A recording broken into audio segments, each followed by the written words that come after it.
if Batman vs. Superman was good? No, I mean like really good. I'm Hugo Strange and welcome to What If. So in this first installment of What If, I'm going to take Batman v Superman and show you how I would have done it. I also have the entire DC Cinematic Universe lined up too, in case you're wondering. For starters, I wouldn't call it Batman vs. Superman. I would call it Man of Steel 2: Dawn of Justice. That way it puts the focus back on Superman and also introduces the Justice League. Or at least the concept of it. Also, let's face it, just about every movie with verses in the title pretty much sucks.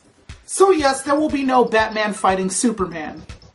As for the cast, the only thing I would change would be Jesse Eisenberg as Lex Luthor.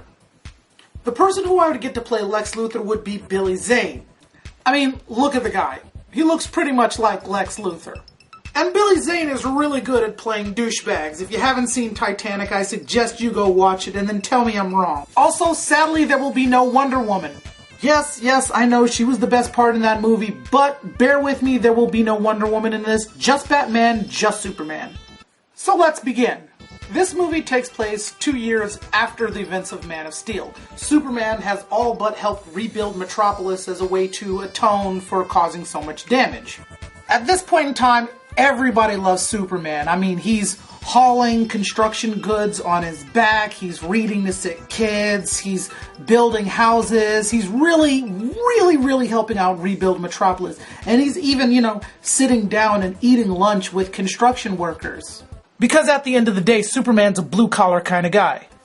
Everybody's donating money. We get money from Queen Industries, we get money from Wayne Industries, from Cord Industries, and of course from LexCorp. And Lex Luthor is the only person who cannot stand Superman at all. So anyway, Lex Luthor catches a flight to DC to discuss defense. Now, after the events of Man of Steel, the world kind of realized, hey, we're actually set on dealing with if other nations try and invade us, but we're not so good with this alien thing. We should really come up with a plan for that. So the Secretary of Defense, the generals and all that, are actually meeting with various defense contractors in order to come up with proposals on a way to deal with potential alien invasions in the future. Lex Luthor arrives, and who does he meet but Bruce Wayne? Now, Lex Luthor is skeptical at this, and he says, hey, Bruce, what exactly are you doing here? You're not in the defense weapons contractor business. To which Bruce Wayne replies, yes, but satellite communications are very important to defense, don't you think? That will be a plot point later. So Lex Luthor is like, okay, whatever. They go inside, and they're there meeting with the Secretary of Defense and a couple of other who's who. And of course, Amanda Waller is there. So as Bruce and Lex enter, they notice that there is an empty chair in the room. Someone else was supposed to be there. Bruce is the person who catches on to this, and he says, hey, was someone supposed to be joining us right now? The Secretary of Defense says, yes, but that person had to reschedule. Go on with your proposal. Remember that. That empty chair will be very important later. Very important. So, long story short, Lex Luthor goes through the wreckage of the Kryptonian ship and explaining, hey look, we found this green rock, I would really like to study that, I call it kryptonite. Because at this point in time, Superman has done various news interviews explaining who he is, that his name is Kal-El, that he's from Krypton, etc., etc., etc. So, Lex Luthor asks for a couple of things. One, he asks to study kryptonite, which he gets approval for. 2, he asks for General Zod's body to study alien DNA, which they're kind of iffy about. 3, he asks for the wreckage from the Kryptonian ships in order to retrofit those into weapons. To which the Secretary of Defense is like, whoa. Because you see, the problem is some of that wreckage is actually scattered across various countries, and they would have to get clearance in order to get that stuff. Right now, the Secretary of Defense just kind of wants a U.S. solution to the alien issue. They don't really want to bring the United Nations in yet. So Lex Luthor gets access to kryptonite and General Zod's body, but X-nay on the wreckage. After the meeting, Amanda Waller pulls Lex Luthor aside and says, okay, I can get you the wreckage, but there's something you need to do. If you could change the secretary's mind, I can get you what you want. And of course, Lex Luthor likes this and he says, well, what's your angle in all this? Amanda Waller says, here's what I want. 60% of what you produce and no prototypes. Lex Luthor says, fine. But trust me, I don't make prototypes. Because Lex Luthor's a badass. So, Bruce, not being comfortable with the idea that Kryptonian wreckage could potentially fall into the hands of an independent defense contractor, decides to keep closer tabs on Lex. Now, it's been a couple of days, Bruce Wayne is in Gotham cracking some heads, and all of a sudden, Superman shows up. And Superman's like, hey, you do some really awesome stuff. Maybe you and I should work together. Think of all the good we could do together. To which Batman's like, I work alone. Partners complicate things. Then you can cut to the Robin costume with the Joker spray paint on it if you want. Because, see, in this movie, Batman is not antagonistic towards Superman. He's skeptical, yeah, but at the same time it's like, he's showing he's helping, I will keep tabs on him, but I'm not really, there's no animosity there. And you'll see why later on. So, once Superman goes away after proposing the team up, Alfred gets in and he says, he's kind of right. You guys could team up. That would actually be very good for you, having someone like him on your side. But Batman is like, no, I work alone. I do this. This is my thing. He has his thing, and that's the way it's always going to be. So, anyway, Clark Kent is at the Daily Planet when some information leaks that the Secretary of Defense is going to get killed by a bomb. So Clark Kent is hyper vigilant about this, and once he realizes, wait, all of that's going to happen today. It's all going to go down soon. He takes off. He's already in DC. Meanwhile, in DC, Lex Luthor is there with the Secretary of Defense. This, of course, is after the meeting, all that. The Secretary of Defense is just meeting on some other stuff. There's some other stuff going on, and Lex Luthor just happens to be in the room. Lex Luthor has a pen that he's clicking. This pen is actually a bomb. Superman arrives on the scene, realizes, wait, nothing's going on right now, and the whole room goes up in smoke, with Lex Luthor inside. Hey, real quick, just wanted to record this part because I neglected to mention it when I was doing the whole sit-down thing. I recorded this like 17 times already, and each time I had a different take. But anyway, Lex Luthor manages to survive the blast because his pen actually activated a blast shield, which Lex Luthor has triggered to his watch, similar to like Iron Man, something that Iron Man would make. So that's how Lex Luthor was able to be both the bomber and victim, is because he activated his blast shield when he activated the pen bomb. Didn't put that in the original, didn't put that in the one that I was recording now, but I'm putting it in here now, just so everybody's like, wait, how did Lex Luthor survive that? That's how he survived. He had a blast shield activated through his watch. Anyway, carry on, you go. So Superman tries to get as many people out as he can, but a lot of people are hurt, maimed, wrecked, whatever, and Lex Luthor is the only one who's just has some cuts, scrapes, and bruises. He says, he was away from the blast pattern. But then it happens. Lex Luthor turns and blames Superman for what's going on. He's like, Superman did something. This is all his fault. And of course, everybody's blown up. All they knew is that Superman showed up out of nowhere, and everything went up in smoke. Superman's not looking really good right now. Lex Luthor, being the only survivor who isn't completely maimed, goes in front of the cameras and he says, here's what happened. I was meeting with the Secretary of Defense, the entire room went up, and because Superman showed up, and then things just blew up. Then Lex Luthor lets it leak that, hey, the Secretary of Defense was actually reviewing proposals on how to stop alien invasions. Maybe that's the reason why Superman did what he did. Public opinion on Superman changes on a dime. Xenophobia, paranoia, everybody's scared. Superman's gonna attack the White House, the Pentagon. It's crazy all over. The only person who isn't getting into the paranoia is Batman. Once again, I'll get into why later. Now, Batman's watching this and going, something's wrong in Denmark here. Why would Superman kill the Secretary of Defense? None of this is making any sense, but I can connect the dots somewhere.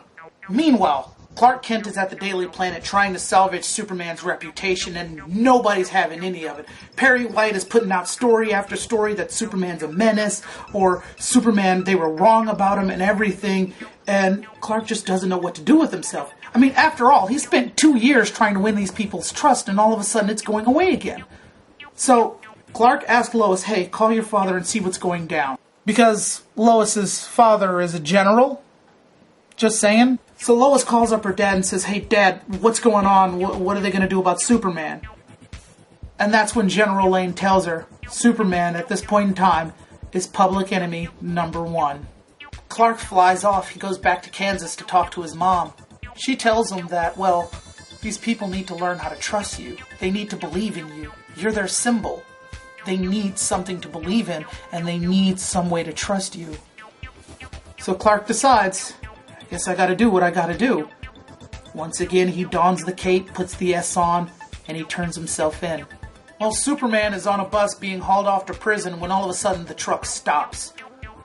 The guards are getting beaten up. Superman has no clue what's going on. The back door opens and it's Lex Luthor there. Tosses in a little bomb. It's a kryptonite bomb. Poof! It goes up. Superman's down on the ground. Superman wakes up in chains. There's kryptonite on the table. And Lex Luthor's just sitting there staring at him. Taunting him. Telling him how he doesn't trust him. How he's not right. How he's just this kid who was born with a silver spoon in his mouth, and Lex Luthor just can't stand it because he's worked for everything in his life, and this person, this alien who's not even a human, who's not even a citizen of the world, just comes and takes away all of the things that Lex Luthor's worked his whole life for. Lex Luthor turns on the TV, and it turns out that Superman is now missing. Superman, the guards that were transferring Superman, are dead. And everyone blames Superman for it. They think Superman broke out of prison. They think Superman can't be trusted. And Lex Luthor watches all of this and explains his master plan on how he framed Superman and what he plans to do. But sadly, someone was listening. Lex Luthor turns around and he sees Batman right outside the window. Batman standing there and saying, well, thanks for letting me know. And they get into it. But Lex Luthor calls upon Mercy. Mercy comes in, her and Batman are going at it. She's getting some good shots in, he's getting some good shots in. And then Lex Luthor just quietly slips into the back. Batman throws a batarang, it knocks the kryptonite on the table and gets it far enough away from Superman for him to snap the chains. And it's on. Superman gets ready to take on Mercy until wham! Something hits him right in the face. It's Lex Luthor. But it ain't Lex Luthor. He's wearing armor. You see, in this movie, Lex Luthor's super suit actually comes from the Kryptonian armor that Zod had. Lex Luthor just outfitted it with some kryptonite weapons and all that, so yeah.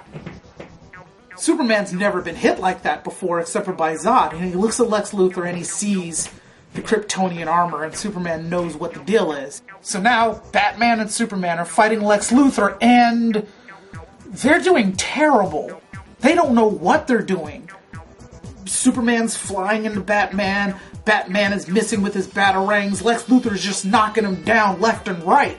The reason why is because Batman is bent on protecting Superman and fighting Lex Luthor, and Superman's trying to protect Batman.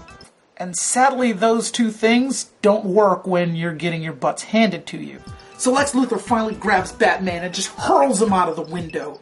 Superman, weakened from kryptonite but strong enough to fly, goes out after him. He grabs Batman, breaks their fall as they hit the ground. Both men are down and out. And Lex Luthor scoops up Mercy, flies off. Batman is conscious enough to activate a homing beacon that he threw on Lex Luthor's armor. And he activates his own for Alfred to come and pick him up. They're in the Batcave, and Batman's recovering from his injuries. Superman comes in and he says, I thank you. I appreciate what you've done. You know, I really appreciate what you've done. And Batman's having none of it. He's like, you idiot! You fell for a trap. You're reckless. You did this and this and this and you know, you're an idiot. You don't know what you're doing. You're so green at this. And then Alfred comes in and admonishes both of the men. Alfred's like, no, look, the only reason you guys failed is because you tried to do it separately. You guys need to do this together. Otherwise, this isn't going to get done. This is not going to work. That's when Batman tells Superman, he says, look, I know who you are. You're Clark Kent. Clark's shocked. He doesn't know how. How do you know this? Well, Batman tells him, I've been tracking you through satellites. All of your movements and positions seem to go right back to Clark Kent's apartment. Well, Superman is curious. I thought I disabled all of the satellites that were tracking me. Batman says, you think you did. And therein lies the reason why Batman isn't against Superman, because he knows for 2 years he's been toggling between both being Clark Kent and Superman. If he wasn't doing anything as Clark Kent, he ain't gonna do nothing as Superman. Just makes sense. So Superman tells him, look, I've always known who you were. You're Bruce Wayne. I understand that. I don't quite get it, but I understand. So now they have a meeting of the minds there. Batman activates the homing beacon and finds that Lex Luthor's hanging out at an abandoned warehouse that's under LexCorp Holdings. They decide, you know what? If we're going to do this, we need to work together on this. Let's do it. But not before Batman sends the information to the Daily Planet that Lex Luthor is actually the one who planned the Secretary of Defense's death. Batman and Superman arrive at the warehouse, and it's going down. Now they're fighting in sync because they know where their strengths and their weaknesses are. Batman is throwing batarangs, knocking out Lex Luthor's kryptonite grenades, and Superman is taking all the hits that Batman can't, and they're just throwing bows. They're knocking down Lex Luthor like he's nothing. So when the dust settles, they pick Lex Luthor up, and they leave him in custody at the Pentagon. Everything's fine. They're there, they're ready to arrest him, and it's all good. Superman can walk away clean because they know he was officially framed. The Daily Planet issues an apology. Everything is A-okay. So then, at the end, we see Metropolis at night. We see the Daily Planet. And on the top of the roof is Batman watching over Metropolis. We cut over to Gotham by day. We look up in the sky, and we see Superman hovering in the sky, watching over the city of Gotham. Meanwhile, somewhere in a holding cell, Lex Luthor is visited by Amanda Waller. She tells him, yeah, all those Kryptonian weapons you were working on somehow up and disappeared. I don't know what happened to them. And then she gives Lex Luthor something and tells him, you have 30 seconds. And then leaves the room. Lex Luthor smiles. Roll cred. Wait a second. So there's a new Senate hearing with the new Secretary of Defense, and they're still trying to get proposals for what to do about a potential alien invasion. Well, they're all ready to hear proposals, and suddenly another man shows up. This guy. Oh wait, no. This guy. So this guy rolls in there and he says, Mr. Secretary, I have the proposal you have been looking for. He lays a packet of papers on the table and the title of the page reads OMAC. OMAC. And that's when we realize this person is Maxwell Lord, and we're setting up for the Justice League movie with the OMAC project.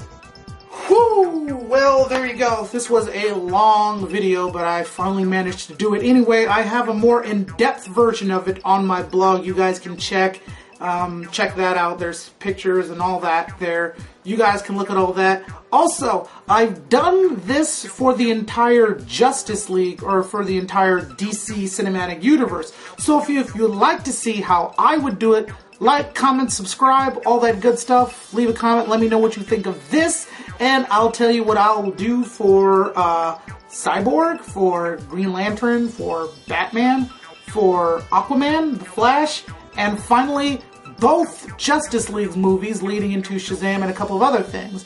So yeah, I have the entire DCU planned out. This is just a stepping stone. Let me know what you guys think in the comments below. And if you want to see more, like I said, like, comment, subscribe. I'll see you guys later.